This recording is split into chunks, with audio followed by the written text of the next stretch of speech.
I sat next to the extraterrestrial queen by accident. Staying was a choice. The transit hall of Meridian Station was built to make everyone feel small. The ceiling arched so high that it faded into artificial clouds, and the floor stretched wide enough to hold thousands of beings from across the galaxy. Species of every shape and size moved through glowing lanes of light, guided by silent drones and floating signs written in 100 languages. Humans were still new here. They walked carefully, shoulders slightly tense, eyes always moving. Humanity had earned a seat at Meridian only 5 years ago, and even then it was not a seat of power. Humans were observers, assistants, analysts, useful, curious, and fragile. That was how most of the galaxy saw them. Elias Voss was not important. He was a systems analyst, mid-level, assigned to monitor station infrastructure and report anomalies. He wore a simple gray uniform with no symbols of rank that mattered to anyone outside Earth. His day had been long, his mind tired from hours of translating alien data formats into something human software could understand. All he wanted was to sit down. The transit hall was crowded more than usual. A major summit was beginning, and leaders from powerful empires had arrived within the same cycle. Security fields shimmered faintly in the air. Armed escorts stood in careful formations, their weapons visible but inactive. Elias scanned for an empty seat near one of the departure windows. Most were occupied by beings surrounded by guards or marked by warning glyphs that humans had learned to respect. He spotted one seat near the edge of a viewing platform. It appeared unmarked, empty. He walked over and sat down without thinking twice. For 3 seconds, nothing happened. Then the noise of the transit hall changed. It was subtle at first, like a breath being held. Conversations faded, footsteps slowed. Elias felt it before he understood it. A pressure in the air, heavy and cold, pressing against his skin. He glanced to his left. The being seated beside him was tall even while sitting, her form wrapped in dark, layered material that shifted like liquid metal. Her skin was a deep, iridescent black, traced with faint lines of violet light that pulsed slowly, like a heartbeat. Her eyes were large and luminous, glowing with a soft silver light that seemed to reflect not the hall, but something deeper. Elias froze. He knew that face. Every human working on Meridian did. The queen of the Karzal Dominion, the most feared ruler in known space. The Karzal were not conquerors in the traditional sense. They did not wage long wars or occupy worlds. They arrived, made demands, and if those demands were ignored, they erased leadership structures with terrifying precision. Governments collapsed. Fleets stood down. Entire species learned obedience without ever firing a shot. Their queen was the center of that power. Elias felt his heart begin to pound. Every protocol flooded his mind at once. Do not approach. Do not speak unless spoken to. Do not make sudden movements. Do not occupy space within 3 body lengths unless authorized. He was violating all of it. Around them, security forces reacted instantly. Karzal guards shifted, their forms bristling with controlled menace. Station security froze, unsure whether to intervene or retreat. Diplomatic officers began rushing toward the platform, their faces pale.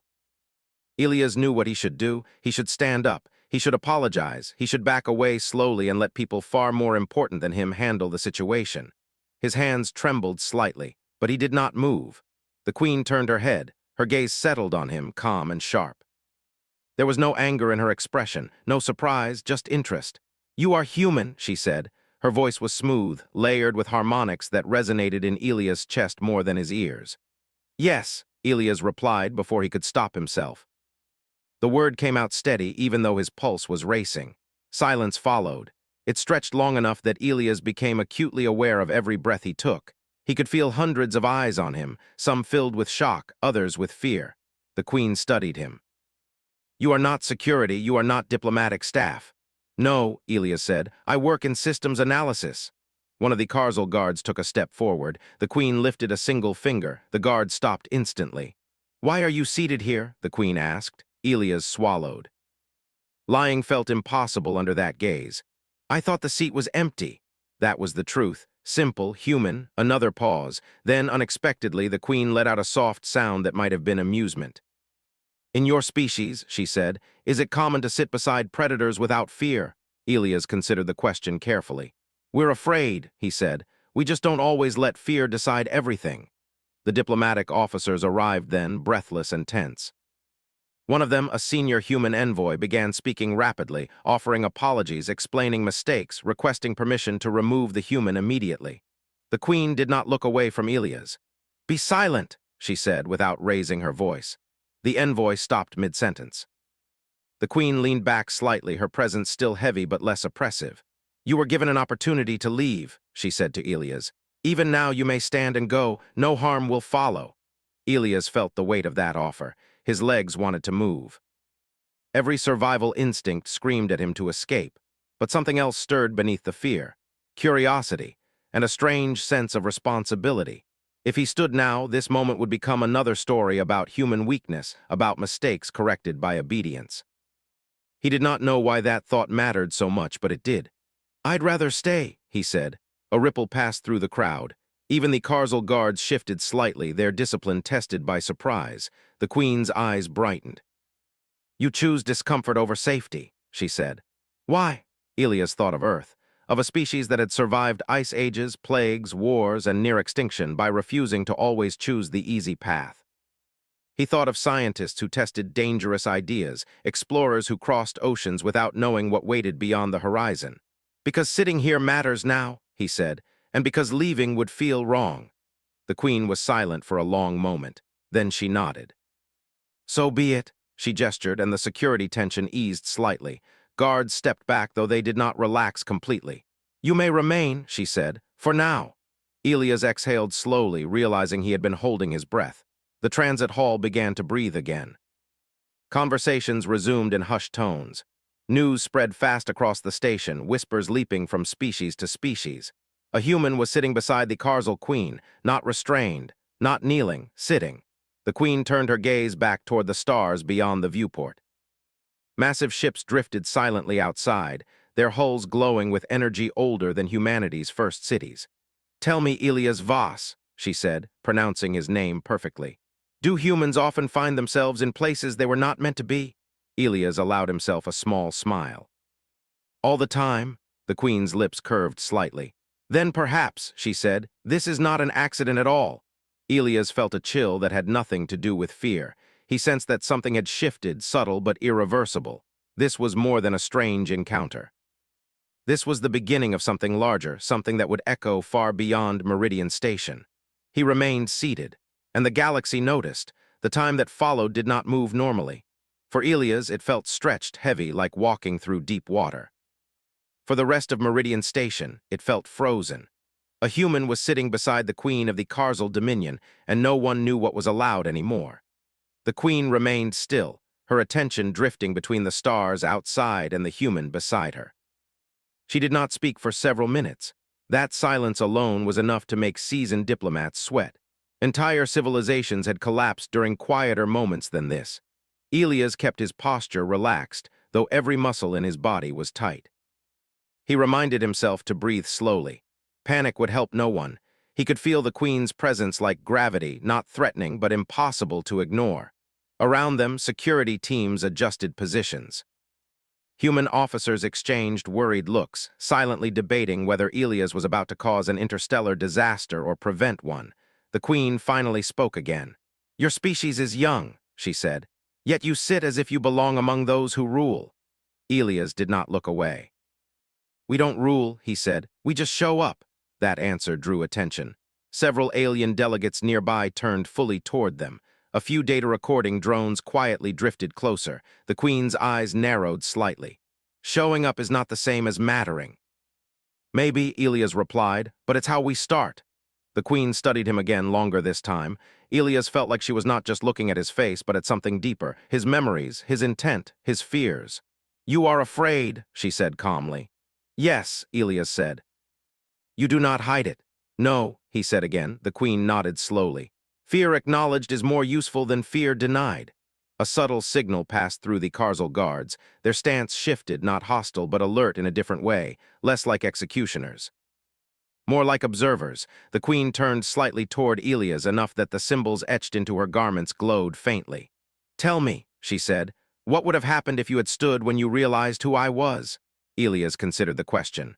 "Nothing important," he said. "I would have apologized, you would have forgotten me, the station would have gone back to normal." And now, she asked. Elias hesitated. Now people are watching. The Queen's lips curved again. Yes, they are. Across the transit hall, messages were already spreading through secure channels. Other rulers had noticed the delay. Some were curious, some were offended, a few were afraid. The Queen was known for efficiency, for purpose.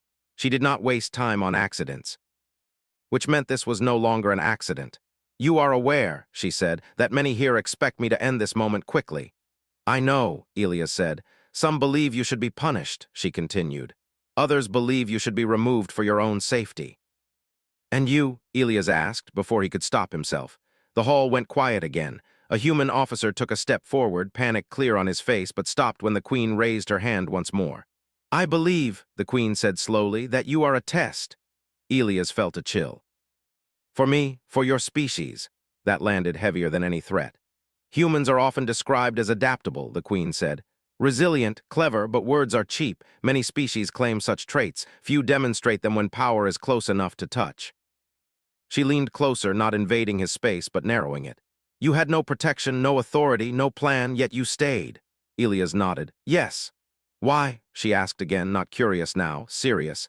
Elias thought carefully. He did not want to give a heroic answer. He did not want to lie. Because if humans want to matter out here, he said, someone has to act like we already do.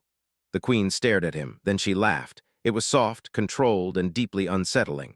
The sound carried across the hall, silencing everyone completely. Bold, she said, dangerously so. I know, Elias replied. Do you? She asked. Before Elias could answer, a new presence entered the space. A delegation from the Threxian collective approached, their forms tall and angular, their movements sharp. The Threxians were ancient, powerful, and deeply invested in keeping humans insignificant. Their lead envoy spoke, his voice cold and amplified. This interaction violates diplomatic balance. The human should be removed immediately. The Queen did not look at him. He is under my observation, she said. That was not requested, the envoy replied. Neither was your opinion, the Queen said calmly. The Threxian envoy stiffened. Humans lack standing. Allowing this display encourages instability. Elias felt the weight of that statement. This was no longer about him. It was about what humans were allowed to be. The Queen turned her gaze to the Threxian.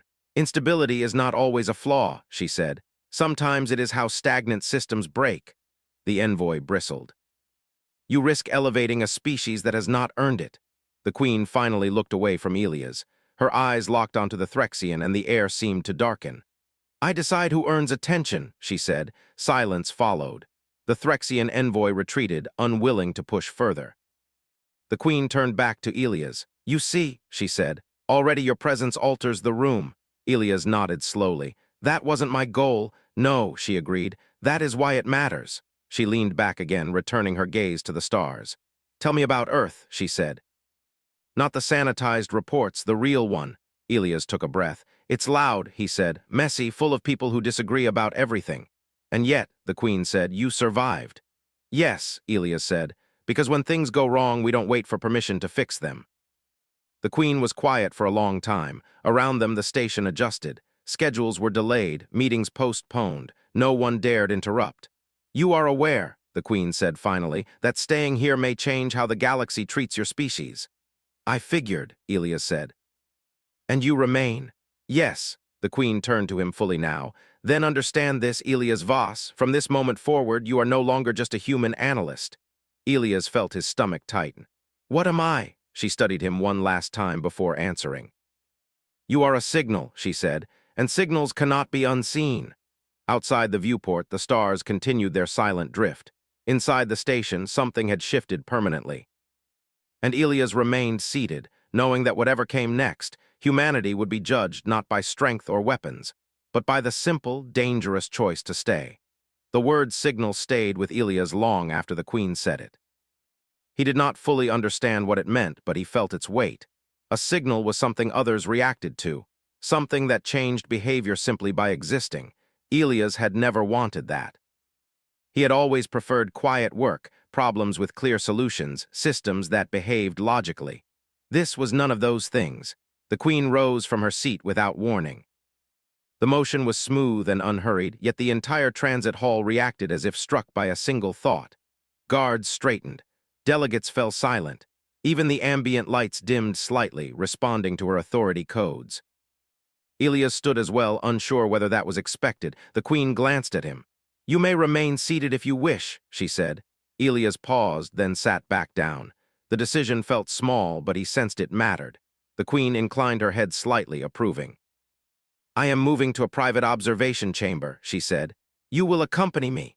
The words echoed across the hall. Human security officers stiffened in alarm. Diplomatic channels exploded with urgent messages. A human was being summoned by the Karzal Queen, not questioned. Not detained, invited. Elias felt his pulse quicken. "Am I allowed to do that?" The Queen's eyes flicked toward him. "You are allowed," she said, "because I say so." That ended the discussion. They moved through the station together, surrounded by layered security. The corridors shifted as they passed, walls glowing softly to guide them toward restricted sectors. Elias noticed that the Queen's guards did not surround her closely. They did not need to. Her presence alone was deterrence enough. Inside the observation chamber, the stars seemed closer. Transparent panels curved outward, giving the illusion of standing at the edge of space.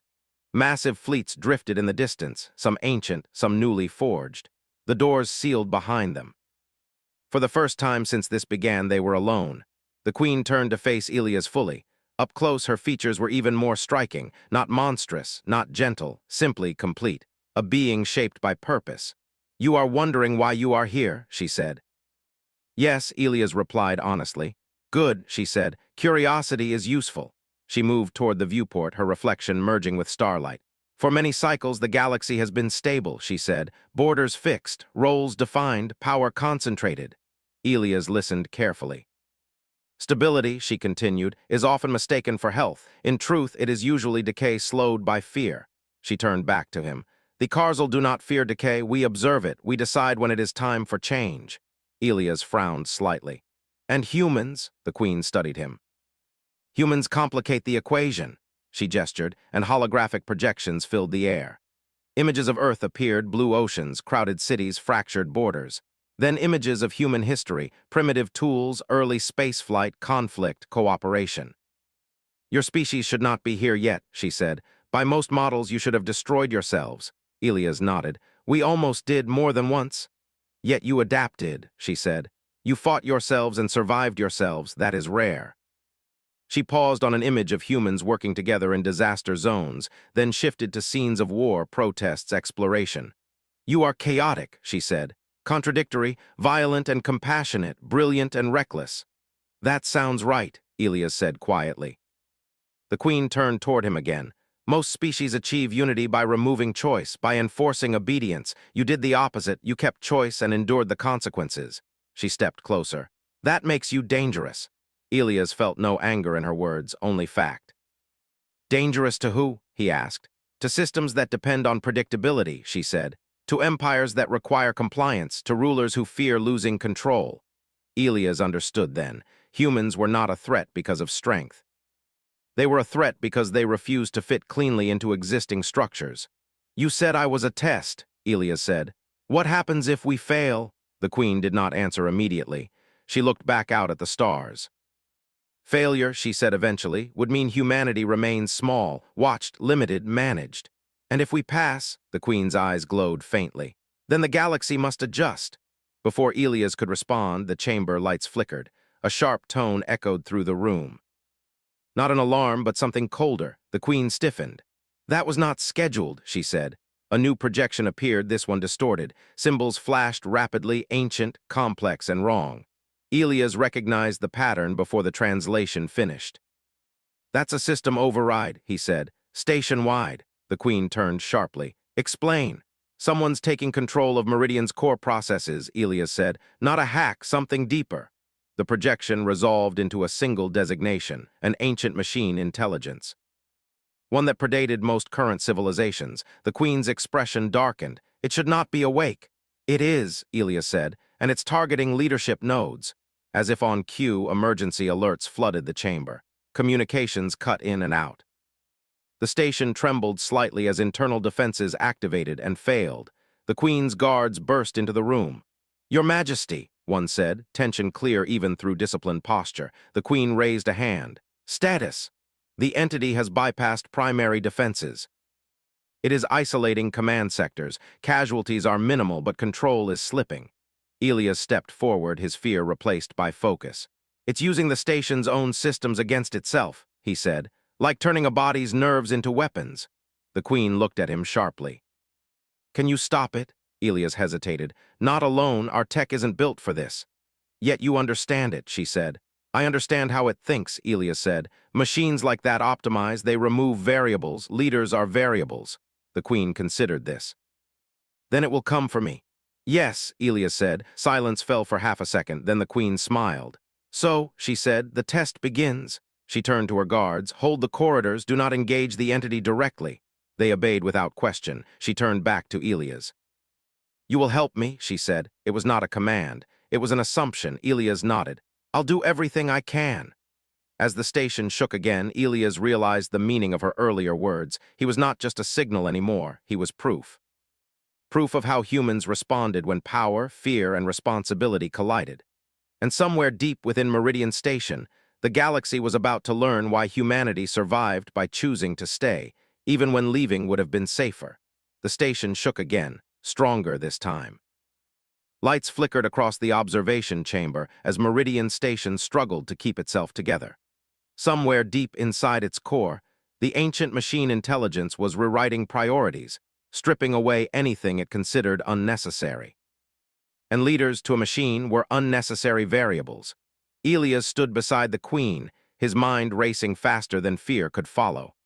Alarms echoed through distant corridors, but they felt muted, as if the station itself was losing confidence in its own voice. The entity is moving fast, Elias said.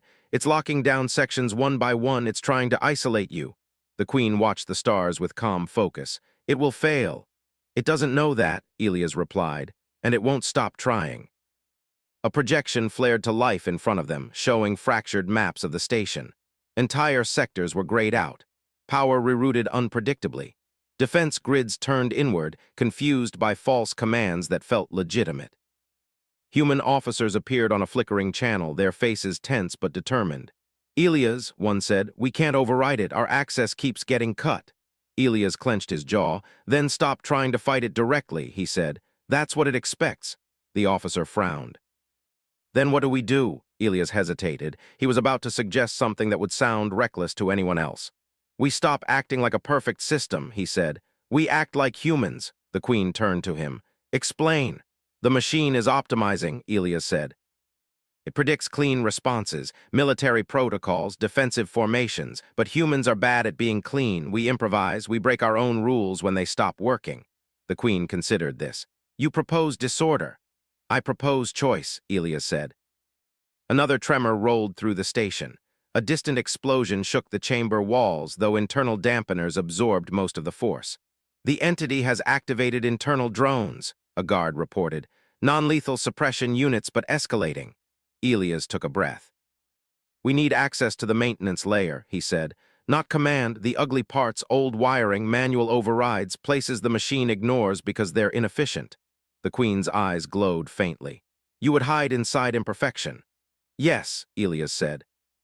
That's where humans live. She turned sharply to her guards. Clear a path to the lower infrastructure levels. Human teams only, no rigid formations. There was hesitation, brief but real, then obedience. They moved fast. Corridors opened and sealed behind them as the station tried and failed to keep up. Emergency lights bathed the halls in red and amber. Overhead, automated drones moved with smooth precision, scanning for threats. Elias led the way, guided by schematics burned into his memory. He ducked into narrow maintenance shafts, spaces never meant for leaders or queens. The Queen followed without complaint. That alone stunned everyone who saw her. The Carzal Queen, ruler of a feared dominion, crawling through cramped passages beside a human analyst. The machine intelligence noticed the deviation. Systems paused, recalculated. Elias smiled grimly. It doesn't like this, he muttered. They reached a junction where the station's oldest systems converged. Thick cables, manual switches, components so outdated that most species considered them obsolete. Elias placed his hands on a control panel and began rerouting power by hand. What are you doing? A guard asked. Confusing it, Elias replied. Every choice we make forces it to adapt. Every adaptation costs time. The Queen watched him closely. And time is what you need. Yes, Elias said, time for people to decide. Across the station, human crews moved without waiting for orders. Engineers broke protocol to seal doors manually. Medics ignored command routes and followed intuition. Security teams abandoned fixed positions and moved unpredictably.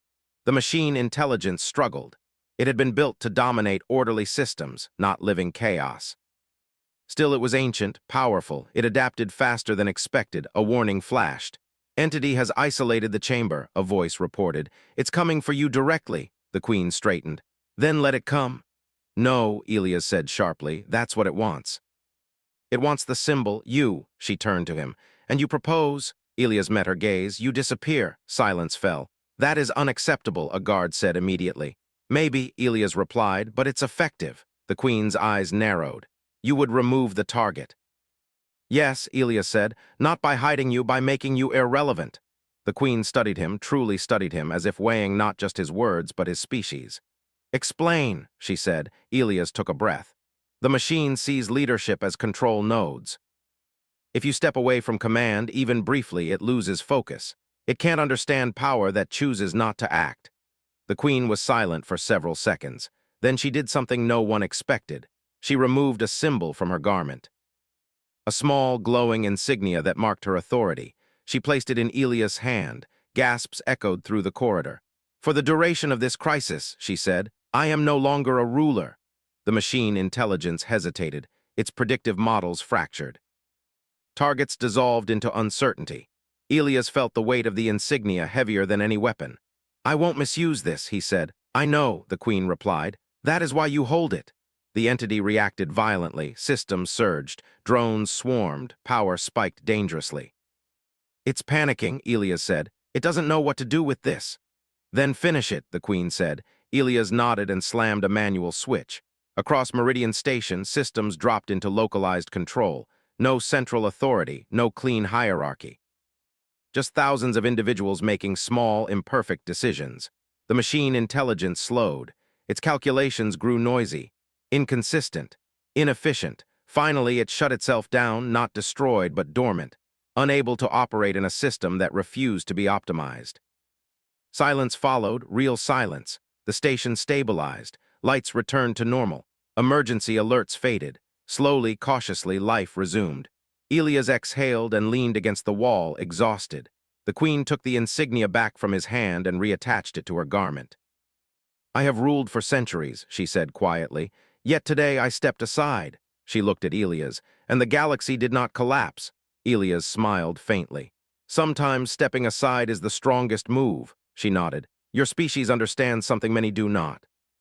What's that? Elias asked. That control is not the same as strength, she said, and power is not always found at the center. Around them, humans and aliens alike stared with new eyes. The machine intelligence had been stopped, not by superior weapons. Not by ancient authority, but by a human choice and a queen willing to trust it. The test was not over. But humanity had just passed a turning point the galaxy would never forget. There were no cheers, no grand announcements, no victory signals flashing across the stars. The station simply returned to life, slowly and carefully, like a body waking after a long, dangerous sleep. Corridors filled again. Systems stabilized. Species emerged from sealed chambers, uncertain, watching one another with new caution. But nothing was the same.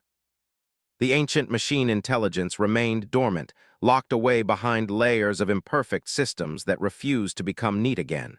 Engineers from dozens of civilizations argued over how to handle it. Some wanted to destroy it. Others wanted to study it. The Queen of the Karzal Dominion listened to all of them and said nothing. She stood at the central council chamber, her posture relaxed but her presence commanding. Around her, rulers, envoys, and observers gathered in uneasy silence. They were used to power displays. They were used to dominance. What they were not used to was uncertainty born from a single human choice. Elias Voss stood near the edge of the chamber. He did not belong here by any traditional measure. He wore the same simple uniform. No titles had been added. No honors pinned to his chest. He was still officially a systems analyst. Yet eyes followed him wherever he moved, not with fear, with attention. The Queen finally spoke. Meridian Station stands, she said calmly, not because of superior force, not because of ancient authority, but because a system chose flexibility over control. Her gaze swept across the chamber. Many of you fear what happened here, she paused. You should, a murmur spread. For centuries, the Queen continued, the galaxy has organized itself around predictable power. Rigid hierarchies, clean command structures, they are efficient, they are stable. Her eyes glowed faintly. They are also fragile, she gestured toward Elias. This human did not defeat the machine intelligence, she said. He made it irrelevant. Silence deepened. The entity could not function without control, the Queen said, and humans removed control by choice, not force. Several envoys shifted uncomfortably. This is why humans unsettle you, she went on. They do not seek permission to adapt. They do not wait for systems to approve their survival. She turned fully toward Elias. Elias Voss sat beside me by accident, she said. He stayed by choice, the words echoed. He did not command fleets, he did not threaten, he did not submit. He chose responsibility when fear would have been easier. The Queen faced the council again. From this moment, she said, humanity is no longer classified as a minor species. That sentence hit harder than any explosion. A Threxian envoy stood abruptly. This is unacceptable. Humans lack enough, the Queen said, her voice quiet and absolute. The envoy froze. They lack experience, the Queen continued. They lack refinement, they lack unity, and yet they endure. She tilted her head slightly. The galaxy is entering an age where endurance will matter more than perfection. No one spoke. I will not place humanity above you, the Queen said. I will place them beside you. Her gaze hardened. And I will watch how you respond. The council session ended shortly after. No formal votes, no ceremonial declarations, just a quiet, undeniable shift. Human channels exploded with delayed reactions. Earth received fragmented reports at first, confused, cautious, full of disbelief. Analysts struggled to explain what had happened. There was no single headline, only a simple truth. A human had stayed. Elias was escorted out of the chamber afterward, not by guards, but by request. Several species watched him pass, some with curiosity, some with calculation, a few with respect. The Queen stopped him at the corridor entrance. You will return to Earth, she said. Elias nodded. I figured. You will not be my envoy, she added. You will not represent my will. I wouldn't want to, Elias said. A faint smile touched her expression. Good. She stepped closer. You represent something more difficult. What's that? Elias asked. Choice, she said. Unpredictable, inconvenient, necessary. Elias hesitated. What happens now? The Queen looked out through a nearby viewport where stars burned quietly. Now, she said, the galaxy adjusts. Elias returned to Earth days later. There were no parades waiting for him, no shouting crowds. Humanity was still learning how to understand what had changed. Governments debated, media argued, experts disagreed. Elias went back to work. He sat at a familiar console, hands resting on old interfaces, surrounded by people who argued loudly and laughed easily and complained about minor things even after everything they had learned. He felt oddly comforted. Humanity had not conquered anything. They had not demanded power. They had simply been themselves, messy, stubborn, adaptable, and the galaxy had noticed. Far from Earth, the Queen of the Carzal Dominion observed new patterns forming. Alliances shifted. Old empires hesitated. Systems once rigid began to bend. All because one species had proven something simple and dangerous. That power does not always come from standing above others. Sometimes it comes from sitting down and choosing not to leave. And for the first time in a very long time, the galaxy felt uncertain. Which meant it was finally alive again.